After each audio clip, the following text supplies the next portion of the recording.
dari Banjarmasin itu, Gus mohon izin ngaji lewat jarak jauh, baik melalui YouTube ataupun lewat medsos. Namun sanadnya bagaimana Gus? Sebab masa kini belum bisa ketemu langsung. Terus Reska Pekanbaru ini trik mendidik akidah anak sejak dini, pripun? Terus Ahmad Banyuwangi ini bagaimana kaum milenial, ini karena setipe Gus, generasi XYZ yang lahir tahun 2000-an,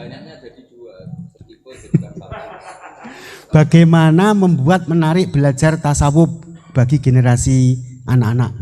Nggih, nggih, namung niku. Tapi setunggal tipe niki tasawuf. Bagaimana belajar tasawuf untuk generasi-generasi yang cik nom-nom niku. Terus satu itu setipe dengan mendidik anak. Kemudian yang nomor 2 mohon izin ngaji jarak jauh. Sanadnya pripun?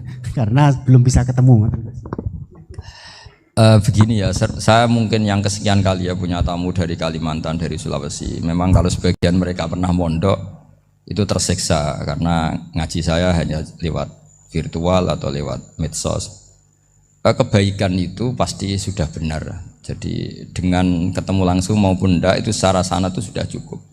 Cuma ada beberapa kebenaran yang butuh jelimet, butuh tahqiq, itu yang harus ketemu langsung. Tapi kalau yang kebenaran-kebenaran umum itu tidak perlu, karena kebenaran itu bahasa lainnya itu al-ma'ruf, sesuatu yang mudah dikenali oleh akal, oleh nurani, oleh komunitas, oleh sistem sosial. Sementara mungkar itu sesuatu yang aneh. Andai kan tidak ada agama pun, orang akan bilang selingkuh itu mungkar. Andai kan tidak ada agama pun, sesuatu milik siapa harus jelas. Sehingga diaturlah ini istrinya ini istrinya ini barangnya ini. Yang paling berhak make apa ya yang punya kan. Makanya nikah itu disebut ma'ruf. Yang boleh make ya yang punya. Misalnya yang boleh make mobil itu ya yang punya atau yang dapat izin. Itu disebut ma'ruf. Lalu yang nggak punya kok make, itu namanya mungkar. Ya aneh, nggak punya kok make tanpa izin. Sehingga kebaikan-kebaikan seperti ini nggak butuh sanad karena semua orang pasti kenal. Makanya disebut kebaikan itu al-ma'ruf. Kemungkaran disebut mungkar. Jadi ma'ruf maknanya arafahul aklu, akal ini mudah menerima. Mungkar maknanya angkarohul aklu, akal ini menjadi aneh. Kan nggak mungkin lah orang yang waras mau ini ada minuman, kalau kamu minum hilang kesadaran, minuman ini halal, itu aneh nggak? Aneh kan? Tapi kalau kebalikannya ini minuman manfaat untuk stamina, manfaat untuk kesehatan, maka ini halal. Nah agama itu datang dengan sesuatu yang ma'ruf dan menolak sesuatu yang mungkar. Nah kebaikan-kebaikan seperti ini itu Pak Rektor gak perlu sanad karena itu sudah lazim, sudah keniscayaan. Lalu ada kebenaran yang butuh detail. Misalnya begini, wali nikah itu siapa? Wali nikah itu adalah bapaknya dan mbahnya misalnya. Nah kalimat dan mbahnya ini salah kalau dalam fikih Islam. Karena mbah dalam bahasa Jawa itu bisa mbah dari ibu. Sementara dalam otoritas Islam nggak memberikan hak ke mbah dari ibu. Seperti ini nggak boleh. Terus misalnya orang Kalimantan nikahkan putrinya dinikahkan oleh mbah dari ibunya hanya karena berdasar fatwa. Oh kemarin Gus Baha atau Kiai siapa dawuh wali itu kalau nggak bapak ya mbah. Wong ini mbahnya. Nah itu butuh detail. Yang dimaksud mbah di bab wali adalah abul ab, bapaknya bapak, bukan sekedar mbah. Nah hal-hal seperti itu mohon sekali untuk tidak kesusu atau tidak tergesa ngambil kesimpulan karena itu butuh fikih yang apa? Detail. Ya butuh fikih yang apa? Detail. Padahal istilahnya sama, wali itu bapak dan mbah. Sehingga dalam kitab-kitab matan misalnya kalau ada fa'ahakul auliya bitazwid abun summa jaddun itu pasti sama sarah dikritik.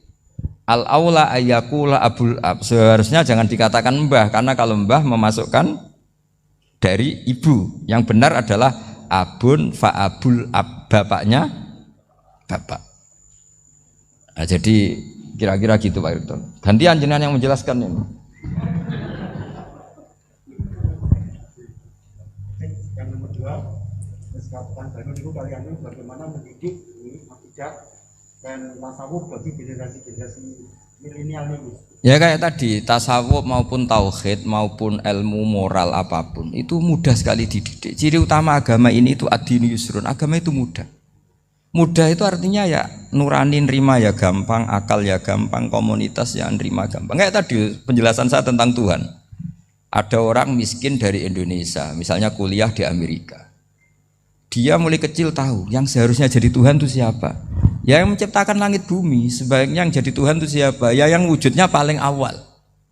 Kemudian dikasih alternatif Tuhan yang wujudnya ada tanggalnya. Keren gak misalnya? Kan terus gak keren. Kok Tuhan sama buminya kok dulu buminya? Kayaknya kok enggak lah kayak gitu.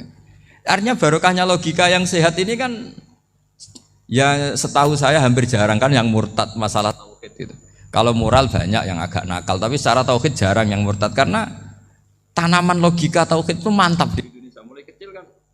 Mulai kecil kan diajarin wujud, qidam, baqa, mukhalafatul lihawadisi, qiyamuhu fi nafsi.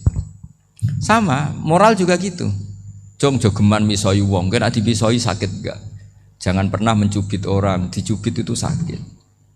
Jadi orang diberi rasa, enggak enak loh disakitin orang, dijotosin orang, ya sudah jangan jotosin orang, enggak enak. Sehingga apa ya, kalau kamu ingin sopan ya disopani ya harus sopan, kalau ingin dihormati harus menghormati orang lain, sehingga itu tertanam. Makanya bangsa kita termasuk yang terbaik akhlaknya. Kalau musim haji itu dipuji-puji sama sekian negara karena pantangan lah kita nginjek orang sholat, melangkai orang ruko, orang sujud. Kalau orang lain mungkin kan seenaknya. Iya, karena mulai kecil itu dilatih tidak boleh melangkai orang, tidak boleh. Jadi akhlak itu ya diajarkan mulai kecil plus logikanya. Logika itu ya apa saja lah, yang penting menjadi anak kecil itu paham. Dan itu mudah, saya ulang lagi mudah, karena agama ini ad-dinu yusrun, agama ini mudah, jadi mudah difaham. Enggak bisa kamu katakan misalnya tasawuf. Tasawuf itu ya gampang kayak tadi, seperti Bapak kalau ngendikan.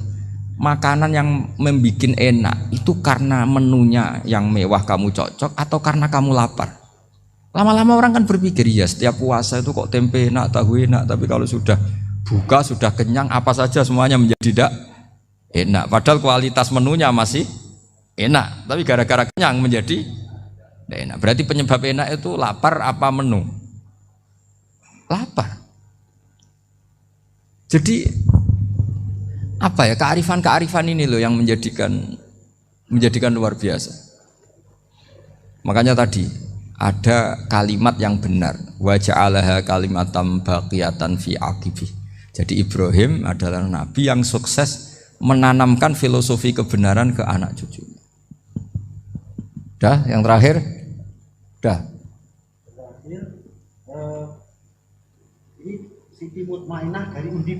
Yeah. Maunya bergabung tapi karena terbatas, mohon izin Gus mengingat mati kebaikannya nopo untuk keluarga maupun pemimpin. Wah, ya bagus lah kalau itu.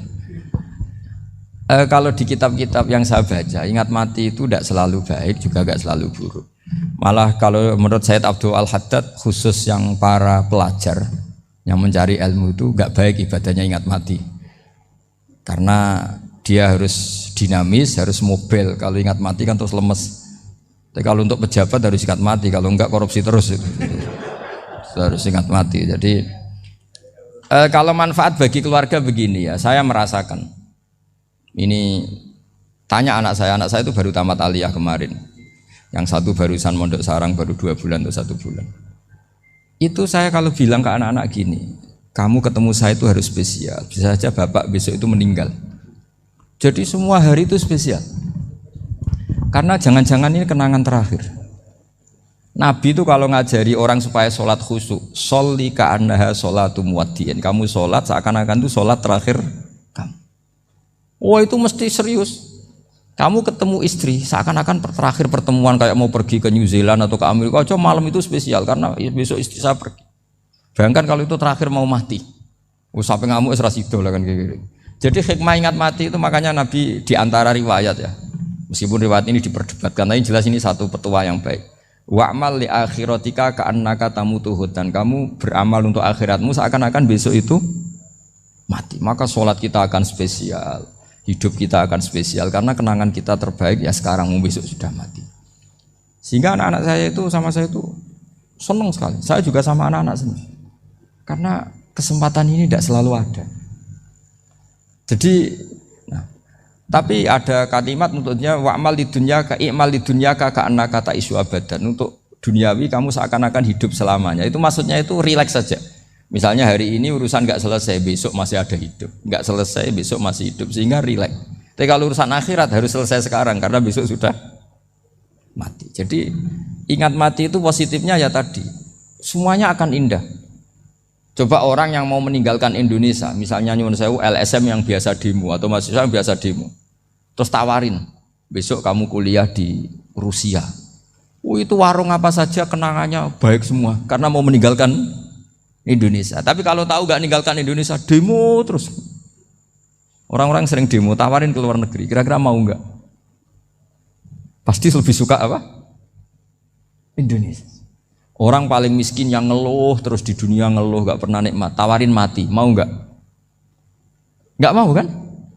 Nah, jadi untuk supaya hidup ini nikmat, semuanya itu anggap kenangan terbaik Anda dan itu bisa saja kenangan terakhir. Makanya resepnya Nabi supaya sholat khusyuk apa? Sholli sholatam wadiin, kamu sholat ka'anha sholatum wadiin, seakan-akan itu sholat apa? Terakhir, sehingga terus kita nyaman, kita apa, dan kita nganggap ini sholat yang terakhir. Nanti ternyata masih lagi, ya sudah itu sholat yang terakhir lagi, sehingga semuanya apa? Spesial. Ya gitu Pak Rektor.